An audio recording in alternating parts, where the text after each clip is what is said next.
علیکم دوستان عزیز. روزی همگی بخیر و شادی باشد. ما سیری بهارک رفتیم. بهارک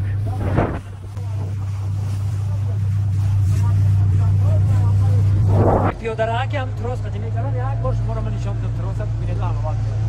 دوستان عزیز آن این طرف شلوغی ما اینجا دیگه هر کس برآمدن نمیتونه. من تراس همه خطی به حرکت میشه. من خیلی میو دیگه درازی تراس چند سال اون رو کارو با هم خیلی هستن. اون کارو با هم 6 تقامی رو کارو با هم. میخوام با شما در نشانتون کانکریت نه چند خبرانه ببینه.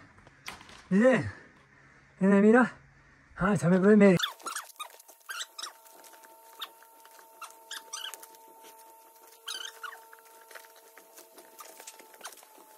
همولاد میگم